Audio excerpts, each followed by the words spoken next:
Hello friends, કેમ છો? બધા મજામાં છો?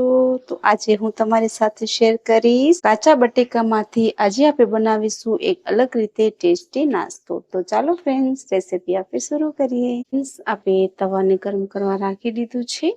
2 ચમચી જેટલું તેલ, ઘણું બધું આપણે તેલની જરૂર નહીં પડે. ઓછા તેલમાં આપણે આજે બનાવીશું ટેસ્ટી નાસ્તો. તો આપણું તેલ ગરમ થઈ જાય બાદ આપણે એનામાં ઉમેરીશું 1 ચમચી જીરું. તીખાસ માટે આપણે લીધું છે લીલા મરચા, થોડુંક આપીને સાંતળી લઈશું. બંને જોઈ લો આવી રીતના. હવે એનામાં આપણે ઉમેરીશું કાચા બટેકા અને એના માટે આપણે આવી રીતના પાણી કાઢી લઈશું. પછી આપણે બંનેને મિક્સ કરી લઈશું સારી રીતે. થોડુંક આપણે પકવા દઈશું. સ્વાદ અનુસાર મીઠું ઉમેરીશું. મીઠાને આપણે સારી રીતે મિક્સ કરી લઈશું. ફ્રેન્ડ્સ, આ આપણે પાણીમાં ઉકળવાનું છે. બટેકાને થોડાક બાફવા છે. તો આપણે કપ લીધો છે, જોઈ લો આવી રીતના. તો આપણે 1.5 કપ જેટલું આપણે ઉમેરીશું. કેમ કે આપણે સૂજી 1 કપ જેટલી જ લીધી છે. તો આપણે સારી રીતે મિક્સ કરી નાખીશું. ગેસને આપણે ફૂલ કરીશું. થોડું આપણે ધીમું રાખ્યું છે, જોઈ લો આવી રીતના.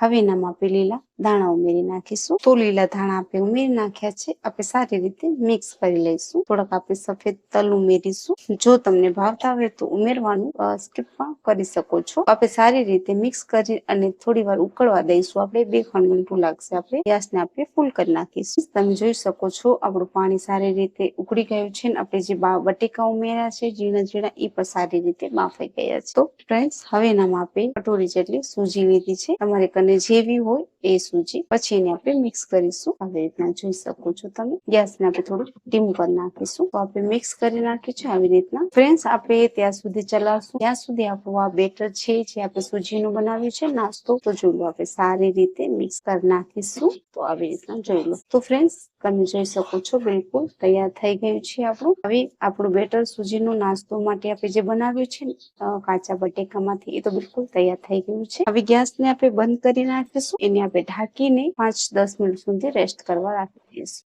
આપણી 5 મિનિટ થઈ ગઈ છે અને સારી રીતે ઠંડુ થઈ ગયું છે. હવે એને આપણે કટકા કરી લઈશું. તો આપણે પહેલે આપણે આવી રીતે કટકા કરીશું. તમને જે પ્રમાણે જોઈએ એ પ્રમાણે તમે કટકા કરી શકો છો. હું મીડિયમ સાઈઝના કટકા કરું છું. તમે જોઈ શકો છો ફ્રેન્ડ્સ, આ એટલો ટેસ્ટી નાસ્તો બને છે ને, એકવાર ટ્રાય કરવા જેવું છે. તો આપણે બધા કટકા કાઢી લઈશું. તમે જોઈ શકો છો આપણે સારી રીતે બધા કટકા કરી લીધા છે મીડિયમ સાઈઝના. હવે એને આપણે તેલ ગરમ કરવા આપણે રાખી દીધું છે. હવે એને આપણે તાળી લઈશું. આપણું તેલ ગરમ થઈ ગયું છે. હવે આપણે ઉમેરી નાખીશું. આવી રીતે તમે ટ્રાય કરશો તો બીજા તમે ઢોકળા કે બધા તમે એમ થશે કે આજે આપણે કંઈક અલગ રીતે નવું ખાવું છે. તો આવી રીતે એકવાર ટ્રાય જરૂરથી કરવા કરજો ફ્રેન્ડ્સ. તમને ખૂબ જ સરસ લાગશે આ રેસીપી. એટલી ટેસ્ટી બને. તો આપણે ઓછી મહેનત અને એટલો ટેસ્ટ આવે છે ખાવામાં કે ફ્રેન્ડ્સ, આપણે બનાવીને એકવાર તમે જરૂરથી ટ્રાય કરજો. એક બાજુ સારી રીતે શેકવા દઈશ, પછી બીજી બાજુ આપણે. તો ફ્રેન્ડ્સ, તમે જોઈ શકો છો આપણે 3-4 મિનિટમાં આપણા કાચા બટેકામાંથી નાસ્તો બનાવ્યો છે થઈ ગયું છે તૈયાર. તો જોઈ લો. તો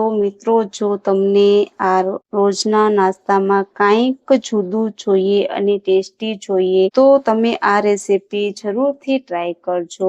કાચા બટેકામાંથી આપણે બનાવી છે. અને જો તમને સારું અને સિમ્પલ લાગે તો તમે મારી ચેનલને લાઈક કરજો, શેર કરજો અને સબસ્ક્રાઇબ કરજો. અને તમારા ફ્રેન્ડ્સ સાથે તમે જરૂરથી શેર કરજો. અને આવી રીતે તમે એકવાર કાચા બટેકામાંથી આ રેસીપી જરૂરથી ટ્રાય કરજો આ નાસ્તો. ત્યાં સુધી તમે તમારું ધ્યાન રાખજો ફ્રેન્ડ્સ. ધન્યવાદ.